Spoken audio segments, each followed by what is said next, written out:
हुई है और काफ़ी पॉजिटिव बातचीत हुई है और काफ़ी पॉजिटिव बातचीत हुई है और हम सब लोग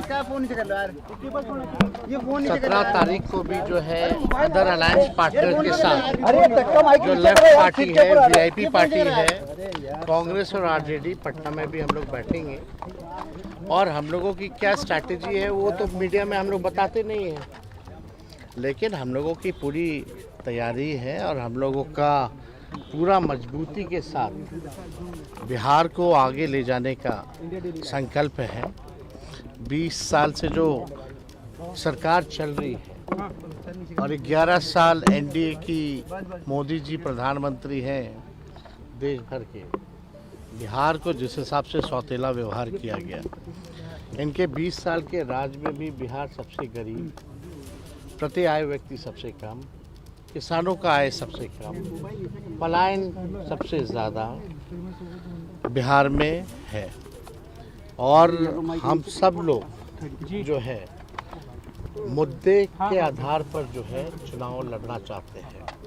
हम लोग विपक्ष में हैं और आप सब लोगों को पता है कि जिस हिसाब से हम सब लोगों का एक कर्तव्य बनता है कि सरकार की खामियों को उजागर हम लोग करें, वो हम लोग जनता के बीच भी जाएंगे और सारी चीज़ों को रखेंगे।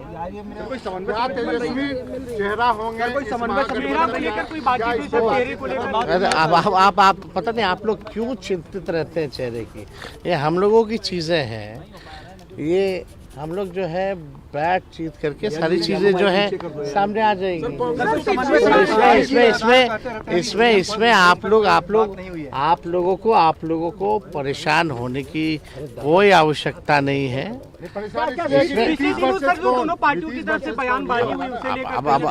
अरे नीतीश जी तो हाईजैक हो रखे हैं, वो अमित शाह जी कितने बार बोलते रहे हैं कि बस उनके नेतृत्व में चुनाव लड़ेंगे, लेकिन चुनाव के बाद ये नहीं बोला कि मुख्यमंत्री बनाएंगे कि नहीं बनाएंगे। पहली बार हम देखिए, जनता मालिक है, जनता पे आप छोड़िए, लेकिन ये तय है कि एनडीए की सरकार बिहार में बनने नहीं जा रही है।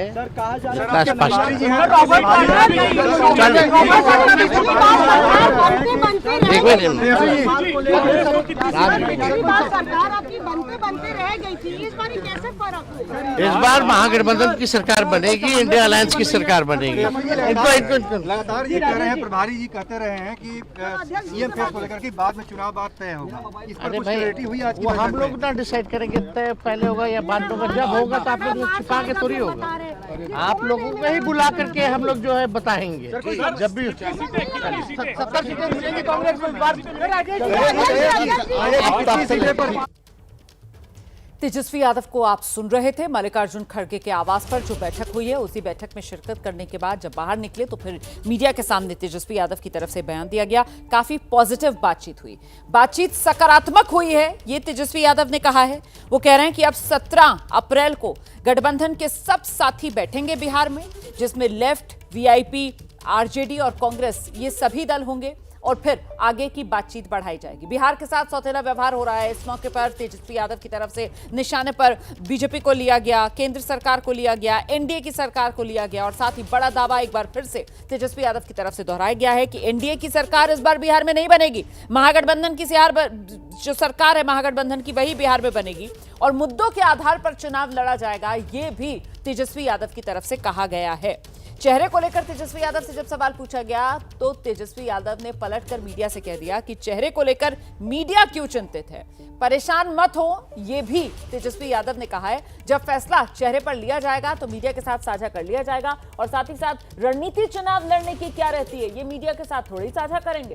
तेजस्वी यादव मीडिया के सामने आए, लब्बो लबाब यही कि बातचीत जो है वो सकारात्मक रही है और अब अगले दौर की बातचीत 17 अप्रैल को बिहार में होगी, जहां न सिर्फ आरजेडी और कांग्रेस जिनमें आज बैठक हुई है, जो महागठबंधन के बिहार में बड़े दल हैं, बल्कि जो अन्य दल हैं जिसमें लेफ्ट भी है, वीआईपी भी है, वो सब 17 अप्रैल को एक साथ बैठेंगे। हम सीधे आपको लेकर चलेंगे, हमारे साथ हमारे सहयोगी जैनेंद्र इस वक्त मौजूद हैं। जरा जानते हैं जैनेंद्र से, तेजस्वी यादव सामने आए मीडिया के और बस इतनी ही बात बताकर गए कि बातचीत पॉजिटिव हुई है। 17 अप्रैल को एक तरीके से ये सिलसिला बैठकों का जो राज्य में शुरू होने जा रहा है, सूत्र क्या बता रहे हैं? सहमति कुछ बन पाई है सीट बंटवारे को लेकर या फिर सीएम उम्मीदवार के चेहरे पर?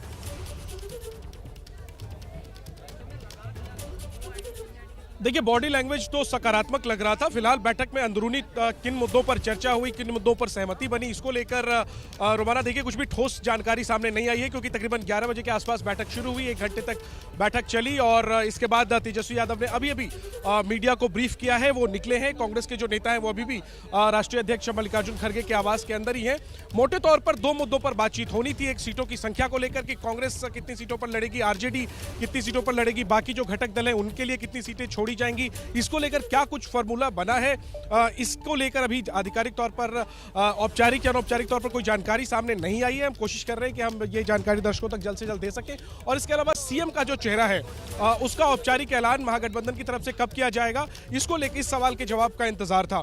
दोनों ही सवालों का जवाब तेजस्वी यादव से हम लोगों ने जानने की कोशिश की, लेकिन तेजस्वी यादव जो है इस पर कुछ भी बोलने से बचते हुए नजर आए। लेकिन जैनेंद्र, कमोबेश ये कहा जा सकता है कि जिस तरीके की बॉडी लैंग्वेज तेजस्वी यादव की नजर आई और जो बात उन्होंने कही कि साहब बातचीत पॉजिटिव हुई है, साथ ही साथ जो अगली बैठक 17 अप्रैल की वो तारीख भी यहां पर बताकर चले गए और उसमें उन्होंने साफ कर दिया कि न सिर्फ कांग्रेस और आरजेडी बल्कि जो महागठबंधन बिहार में अन्य साथी दल हैं जिसमें लेफ्ट और वीआईपी का जिक्र भी उन्होंने किया कि वो सब साथ में बैठेंगे। तो कुल मिलाकर ये कहा जा सकता है, अनुभव के आधार पर अंदाजा लगाया जा सकता है कि आरजेडी और कांग्रेस के बीच जो सीटों का मामला था, कमोबेश उस पर एक मोटा मोटी सहमति बन गई है। बिल्कुल, ये हम मानकर चल सकते हैं कि इसी के लिए ये बैठक हुई है। और देखिए, जब इस तरीके की उच्च स्तरीय बैठकें होती हैं तो पर्दे के पीछे बहुत कुछ पहले ही तय हो जाता है। इसी के बाद जो आला नेता हैं वो साथ में बैठते हैं।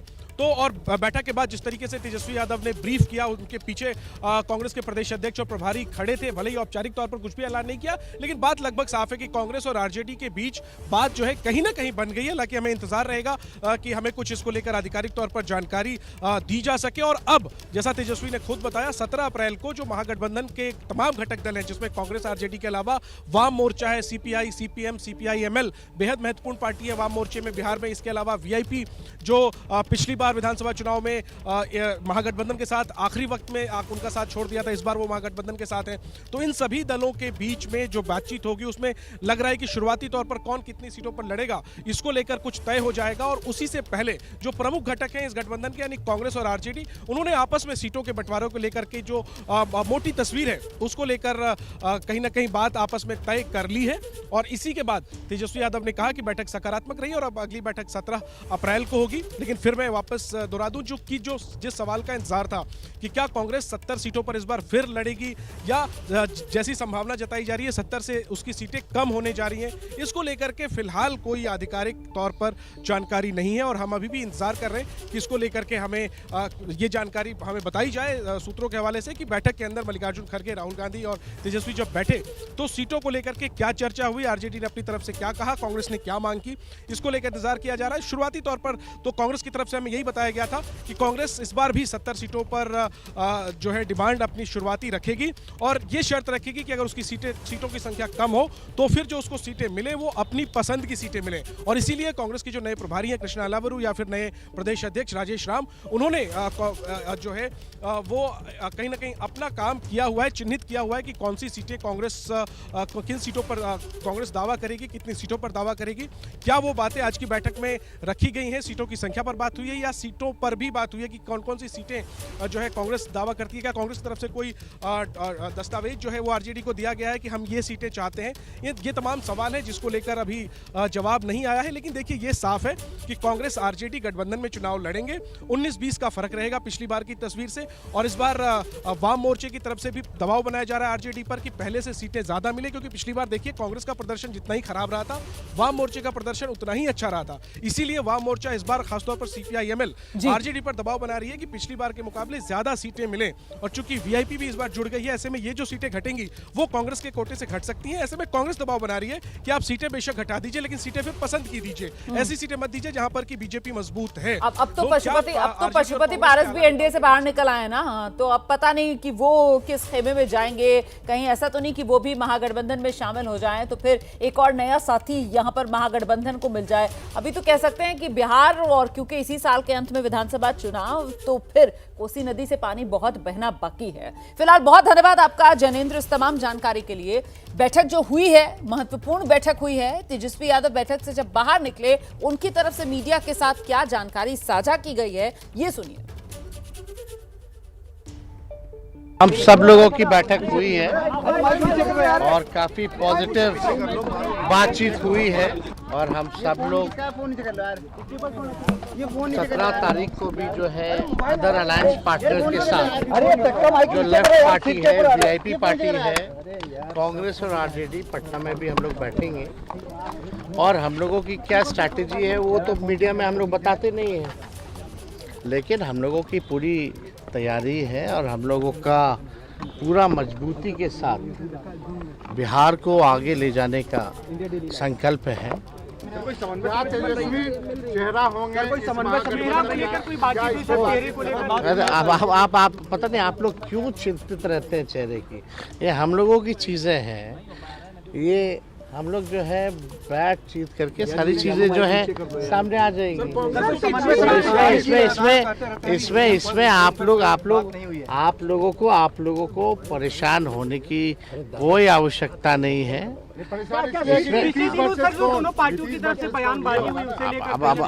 अरे नीतीश जी तो हाईजैक हो रखे हैं। वो अमित शाह जी कितने बार बोलते रहे हैं कि बस उनके नेतृत्व में चुनाव लड़ेंगे, लेकिन चुनाव के बाद ये नहीं बोला कि मुख्यमंत्री बनाएंगे कि नहीं बनाएंगे। पहली बार तो हम देखिए, जनता मालिक है, जनता पे आप छोड़िए, लेकिन ये तय है कि एनडीए की सरकार बिहार में बनने नहीं जा रही है। तेजस्वी यादव की आज मल्लिकार्जुन खड़गे और राहुल गांधी से ये जो मुलाकात हुई है, इस पर जेडीयू की तरफ से तंज कसा गया। जेडीयू तो कांग्रेस को चुनौती दे रही है, अगर हिम्मत है तो फिर तेजस्वी यादव को मुख्यमंत्री उम्मीदवार महागठबंधन का घोषित कर दिया जाए। महागठबंधन में कहीं ना कहीं तेजस्वी की सीएम उम्मीदवारी पर मतभेद है। इसी बीच तेजस्वी दिल्ली गए हैं, राहुल और खड़गे से मुलाकात करेंगे। बड़ा सवाल है, सीट शेयरिंग पर तो बातचीत होगी ही, बड़ा सवाल है कि क्या सीएम उम्मीदवारी पर जो मतभेद चल रहा है क्या वो खत्म हो जाए। एनडीए गठबंधन माननीय नीतीश कुमार जी के नेतृत्व में लड़ेगा और 25 से 30 फिर से नीतीश, ये बिहार के का जर्रा जर्रा बोल रहा है। दूसरी तरफ महागठबंधन का घटक दल कौन किसका नेतृत्व स्वीकार करेगा, चूंकि 10 सीटों का जो सफलता लोकसभा चुनाव में मिला, उसमें 4 सीट राष्ट्रीय जनता दल के खाते में, 3 सीट कांग्रेस के खाते में और 2 सीट माले के खाते में।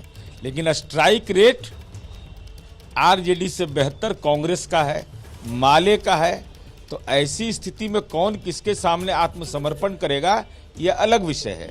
लेकिन लालू जी राजनीतिक रूप से अपंग हो गए क्या? लालू जी की कोई भूमिका नहीं है महागठबंधन में। लालू जी ने सहमति पत्र दिया है, तो लालू जी की तो इच्छा एक ही है कि हमारे बेटा का ताजपोशी हो जाए। तो हम उम्मीद यह करते हैं कि कांग्रेस पार्टी का राजनीतिक जमीर आज लिटमस टेस्ट के दौर में है। क्या आप चुनौती देते हैं कांग्रेस को कि तेजस्वी को सीएम उम्मीदवार घोषित करो? हाँ बिल्कुल, हम तो कह रहे हैं कि कांग्रेस पार्टी को नैतिक बल है तो हिम्मत करे।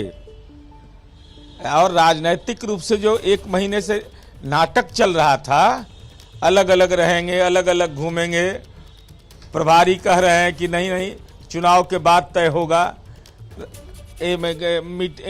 राजेश राम जी कह रहे हैं कि इसके बाद तय होगा। तो आज क्या तय होगा? क्या तेजस्वी यादव जैसे दागदार नेतृत्व के सामने कांग्रेस राजनीतिक आत्मसमर्पण करेगी कि नहीं? और ये जो बैठक हुई है महागठबंधन के नेताओं की, इस पर बिहार कांग्रेस के प्रदेश अध्यक्ष राजेश राम वो क्या कह रहे हैं, सुनाते हैं। सर क्या हुआ क्या कुछ हुआ मीटिंग में आज? देखिए ये जो बैठक है जो ही स्वाभाविक और नेचुरल तरीका से जो हमारे संबंध है उसको आगे बढ़ाते हुए सारे निर्णय होगी। और आज का जो मीटिंग था काफ़ी सशक्त और एकजुट हुए।